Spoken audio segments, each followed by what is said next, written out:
Okay, welcome back in. I'm going to be reviewing Saturday's action from the NHL. There were a total of 1, 2, 3, 4, 5, 6, 7, 8, 9, 10, 12, 13, 14 games on that. Therefore, 28 teams were in action. Starting in Montreal as they played host to the Ottawa Senators. So we'll take a look at the game recap from here. So in the first period, Emil Heineman would get his first career NHL goal. Congratulations. A power play marker from Dvorak and Lane Hudson, 10 minutes and 37 seconds into the first frame. Cole Caulfield would increase the lead to 2-0, getting his third goal of the year, assisted by Matheson and Slavkovsky, and that goal happened 15:03 of the first frame. So it's 2-0 for Montreal heading into the second period. There was no scoring in the second, I should say. Alex Newhook would score in the third, getting his first goal of the season from Lane Hudson and Kevin Gooley, and that goal happened just over 3 minutes into the frame. Tim Stützle would finally break the tie over 5 minutes into the third, getting his third goal of the season from Tkachuk and Jensen. Cole Caulfield would get his second goal of the game, his fourth of the year from Suzuki and Slavkovsky, and that goal happened 7 minutes and 43 seconds of the third frame. So the final score in this one would be 4-1 in favor of the Montreal Canadiens. They're now sitting at 2-1-0 on the season, while the Senators suffered their first loss. They are 1-1-0.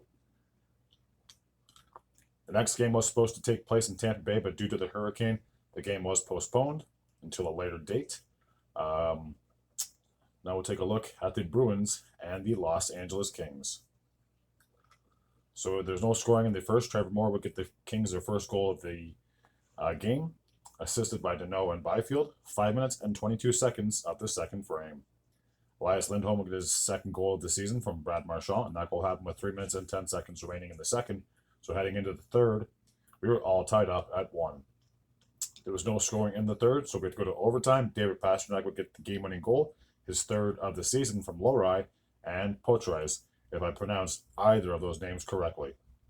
So with the victory, the Bruins are sitting at 1-2-0, finally got their first win of the season. And as for the Los Angeles Kings, they are 1-0-1. So 3 out of 4 points isn't too shabby. Next game took place in Buffalo as we had the Buffalo Sabres playing host to the Florida Panthers. Nate Schmidt with his first goal as a member of the Florida Panthers, assisted by Greer and Boqvist, 9 minutes and 1 second of the first period. Jordan Greenway would tie the game up with 3 minutes and 16 seconds to go, getting his first goal of the season, assisted by Krebs.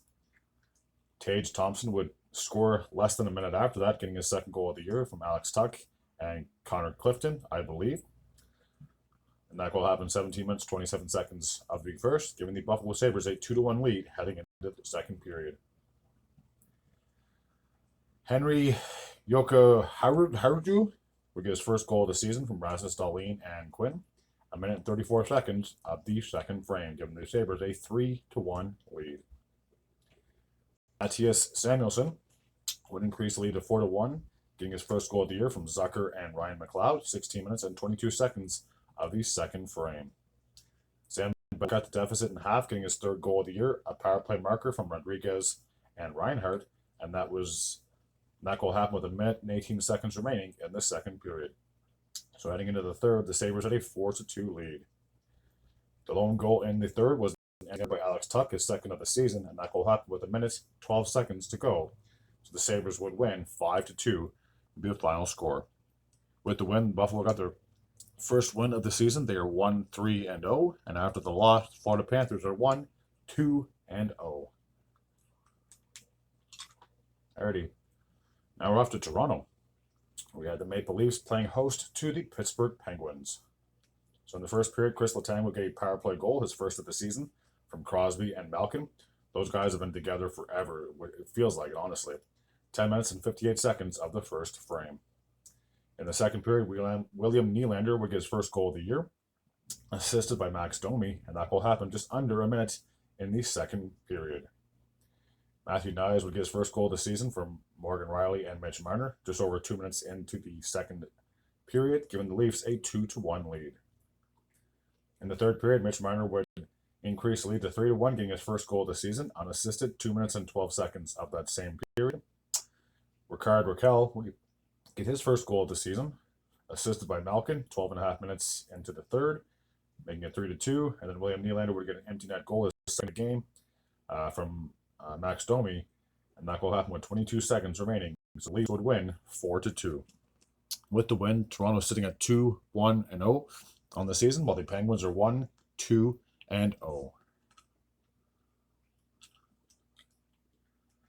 Now we're off to Detroit, where the Red Wings played host to the Nashville Predators. There was no scoring in the first. JT Compher will get this first goal of the year for the Red Wings, assisted by Sherratt and Seider, just a minute and 2 seconds of the second frame. In the third period, Andrew Copp would increase the lead to 2-0, getting his first of the season from Raymond and Edvinsson. 6 minutes and 35 seconds of the third. And then late in the third, Dylan Larkin would get the empty net goal, his first of the year, unassisted, with 20 seconds remaining. So the Red Wings would win 3-0. With the win, the Red Wings are 1-1-0, and the Predators are still winless. They're 0-2-0. Cam Talbot would make his Red Wings debut and get a shutout in the matchup. Alrighty, the Utah Hockey Club went into New York to take on the New York Rangers.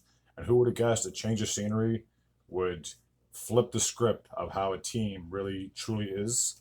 Obviously, the Coyotes struggled forever in the state of Arizona, but now that when they moved upstate, literally the next state up, they seem to be doing a lot better. Barrett Hayton would break the tie over 3 minutes into the first, getting his third goal of the year from Keller and Schmaltz, making it 1-0 in favor of Utah. Artemi Panarin would get his first goal of the year from Lafreniere over 8 minutes into that same period, tying the game up at 1. In the second period, Jack McBain would get his first goal of the season, assisted by Kolyachuk and Logan Cooley a minute 48 seconds into the second, giving the Utah Hockey Club a 2-1 lead. Artemi Panarin would get his second goal of the game, assisted by Fox and Trocheck, a power play marker, 3 minutes and 51 seconds of the second frame. Clayton Keller, the captain, would get his second goal of the season from Alex Kerfoot, 6 minutes and 2 seconds of that frame, giving the Utah Hockey Club a 3-2 lead at that point. Kevin Stenlund would get his first goal as a member of the Utah Hockey Club, assisted by Michelli, 8 minutes and 38 seconds of the second, making it 4-2 in favor of Utah. Keandre Miller would score about 40 seconds after that, cutting the deficit to 4-3, getting his first goal of the season from Adam Fox. Dylan Genther, who has been red hot, I'm not going to lie, will get his fifth goal of the season, a power play marker from Schmaltz and Hayton, and that goal happened with 6 minutes to go in the frame. So 5-3 at that point in favor of the Utah Hockey Club.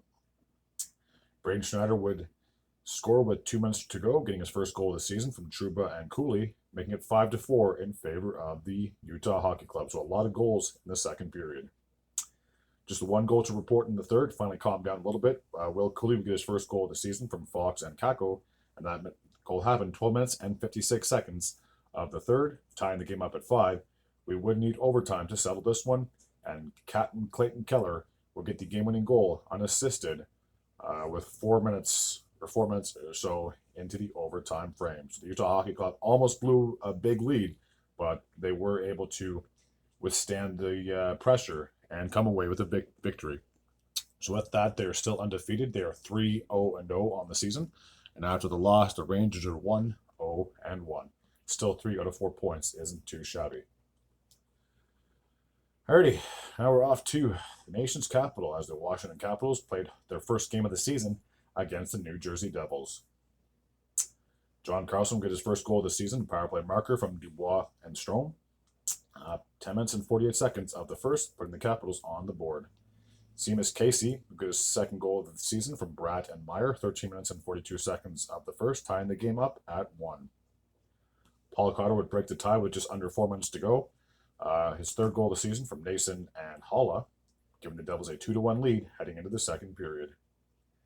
Dylan Strome would tie the game up at 2, getting his first goal of the year from Carlson and Ovechkin just 32 seconds into the second frame.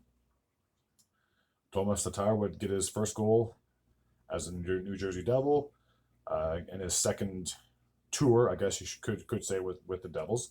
From Nason and Holla, 3 minutes and 56 seconds of the second period, giving the Devils a 3-2 lead. Paul Cotter would increase the lead to 4-2, getting his fourth goal of the season from Nason and Holla, and that goal happened 13 minutes and 38 seconds of the second frame. So the Devils had a 4-2 lead heading into the third period.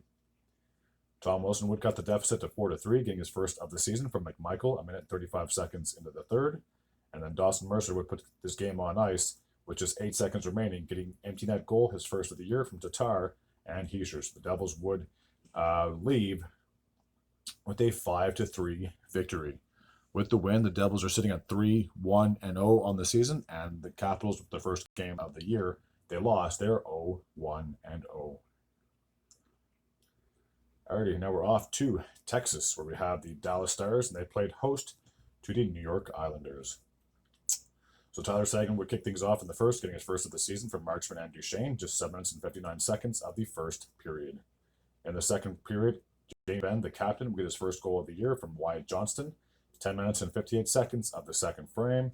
And then in the third, late, just 1 minute and 3 seconds to go, Tyler Seguin would get his second goal of the game, an empty netter from Marchment and Sam Steele. So the Stars would get a 3-0 win on home ice in their first game. I believe Casey DeSmith, who was acquired in the offseason from the Vancouver Canucks, would get the shutout in his first game. So a very impressive start for the backup for the Stars. So for Dallas, they got their second win of the year, I should say. 2-0-0 on the season. And as for the New York Islanders, they're 0-1-1. So 1 out of a possible 4 points. All right, now we're off to Minnesota.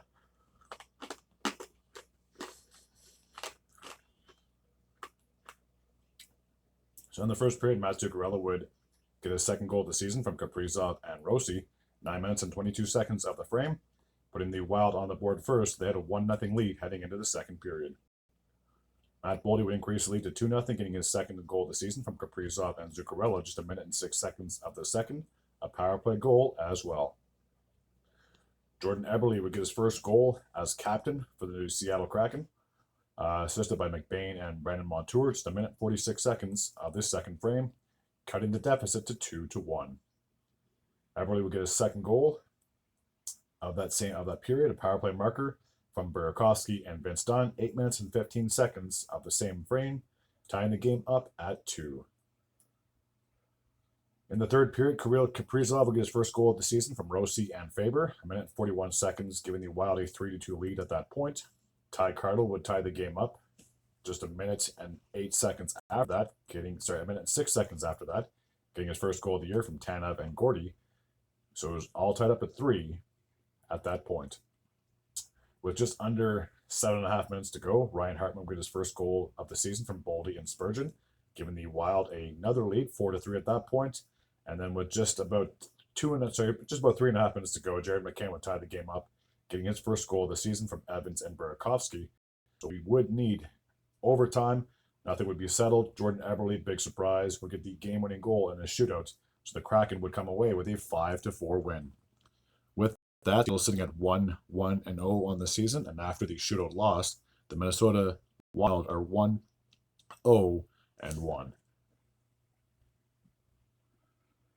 Alrighty, now we're off to Colorado, where we had the Avalanche play host to the Columbus Blue Jackets. In the first period, Zach Werenski would get his second goal of the season, opening up the scoring from Chinnikov and Sean Monahan just over 6 minutes into the first frame. Ken Johnson would increase the lead to 2-0, 7 minutes and 45 seconds of the same period, getting his second goal of the season, assisted by Christensen. So the Blue Jackets had a 2-0 lead at that point. Nathan McKinnon would score very late in the third, a power play marker, his first goal of the season from Ivan and Mikko Rantanen, and a power play goal as well. So 2-1 for the Blue Jackets heading into the second period. Adam Fantilli would get his first goal of the season from Kevin Labanc and Tarasov, if I pronounce that name correctly, 1 minute and 56 seconds of the second period, putting the Columbus Blue Jackets up 3-1 at that point. Miles Wood would get his first goal of the season for the Avalanche, assisted by Kelly and Christian Dahan, and that goal happened just 15 seconds after Fantilli scored. Casey Middlestat would score just over 3 minutes into that period, tying the game up at 3, a power play marker assisted by Colton and Cale Makar. Kirill Marchenko would give the Blue Jackets a 4-3 lead with just over 4 minutes into that frame, his first of the season, assisted by Severson. Yegor Chinnikov would get his first goal of the year from Sean Monahan and Marchenko just over 9 minutes into that period, putting the Blue Jackets up by 2 at that point, 5-3, and they would take that lead into the third period. Ross Colton would score, cutting the deficit to 5-4, getting his first of the season from McKinnon and Makar. That goal happened with 1:20 remaining, and with time running down, the Avalanche would pull their goalie, and Sean Monahan would capitalize on that, getting a power play goal from Marchenko and Chinnikov. So 6-4 would be the final score in favor of the Blue Jackets. So with the win, Columbus is sitting at 1-1-0 on the season, and after the loss, the Avalanche are 0-2-0. Not a good start, but they still got 80 games to go, so I'm sure there's not a whole lot of panic in the state of Colorado. Alrighty, now we're off to Calgary as the Flames played host to the Philadelphia Flyers. So in the first period, Jonathan Huberdeau would get his second goal of the season from Pospisil and Mantha, 5 minutes and 37 seconds of the first. Mackenzie Weegar would get a power play goal, second of the season from Huberdeau and Kuzmenko, so the Flames had a 2-0 lead heading into the second period. Travis Konecny would get a shorthanded goal, his first of the year, from Lawton and Eric Johnson, 7 minutes and 5 seconds into the frame, cutting the deficit to 2-1. Nazem Kadri would increase the lead to 3-1. Power play marker from Kuzmenko and Huberdeau, 14 minutes and 41 seconds of the second frame. Joel Farabee would get his first goal of the season with 1 minute and 49 seconds to go in the frame, cutting the deficit to 3-2, assisted by Brink and Sean Couturier. So the Flames had a 3-2 lead heading into the third period. Michael Backlund, the captain, would get his first goal of the season from Blake Coleman and Zari, and that goal happened 14 minutes and 46 seconds of the frame, putting them up 4-2. Jonathan Huberdeau would increase the lead to 5-2 less than a minute after that, getting his second goal of the game, if I'm not mistaken, assisted by Pospisil and Jamie Bean. 15 minutes and 34 seconds of that period. Travis Konecny would get a power play goal, his second of the game, and obviously second of the season, assisted by Michkov and Morgan Frost. 17 minutes, 11 seconds of that same period. So he had a power play goal and a shorthanded marker. Very impressive, to say the least. So it was 5-3 at that point in favor of the Flames. And then the Flyers would pull the goalie. Nazem Kadri would add an empty net goal, his second of the season, from Kuzmenko and Weegar. So the Flames would win this game 6-3. With the win, Calgary is sitting at 2-0-0 on the season, and Philadelphia is 1-1-0 after their first 2 games. Alrighty, now we're off to Edmonton, where we had the Oilers playing host to the Chicago Blackhawks. We had the two Connors, Connor McDavid and obviously Connor Bedard, going head-to-head. So in the first period, with just under 5 minutes to go, 4 minutes and 10 seconds to be exact, Philip Kurashev would break the tie, getting his first goal of the year from Taylor Hall and Kaiser. So the Blackhawks had a 1-0 lead heading into the second period. Corey Perry would tie the game up from Jeff Skinner and Matthias Ekholm just over 4 minutes into the frame. For Perry, that was his first goal of the season, tying the game up at 1. Seth Jones would break the tie with just over halfway through that period, a power play marker, his first of the season, assisted by Bedard and Teravainen. So the Blackhawks had a 2-1 lead at that point. Speaking of Connor Bedard, he would increase the lead to 3-1, getting his first goal of the season from Teravainen and TJ Brody. 13 minutes and 58 seconds of that same period, putting the Blackhawks up 3-1 at that point heading into the third period. Teuvo Teravainen would increase the lead to 4-1, getting a power play goal from Seth Jones and Connor Bedard. 5 minutes and 35 seconds of that same period. He scored his first goal of the season, a power play marker from Connor McDavid and Ryan Nugent-Hopkins roughly halfway through the third period, making it 4-2. Teuvo Teravainen would then get a power play goal late in the third, increasing the lead to 5-2 for Teravainen. That'd be his third goal of the season, assisted by Vlasic and Seth Jones. So the Blackhawks would win 5-2, come away with a victory. They are 1-1-1 on the season, and as for the Oilers, they're kind of reeling. They are 0-2-0. Okay, the last game from Saturday. I told you there was a lot of games. Took place in San Jose as the Anaheim Ducks went into town to visit the Sharks. There was no scoring in the first 2 periods, just 2 goals to report in the third. Isaac Lundstrom would get his first goal of the season from McBinn and Leeson, 11 minutes exactly into the third. And then Trevor Zegras would get an empty netter, his first goal of the season from Cam Fowler. And that goal happened with 1 minute, 35 seconds to go in the game. So with the victory, the Anaheim Ducks got their first win of the season. They are 1-0-0 on the season. And as for the Sharks, they are 0-1-1 after 2 games to start the year. Okay, that takes care of Saturday's recap from the NHL season. As always, if you're new to this channel and you like this type of content, feel free to hit the sub button. I'd be very grateful and very appreciative. Until next time, and as always, take care.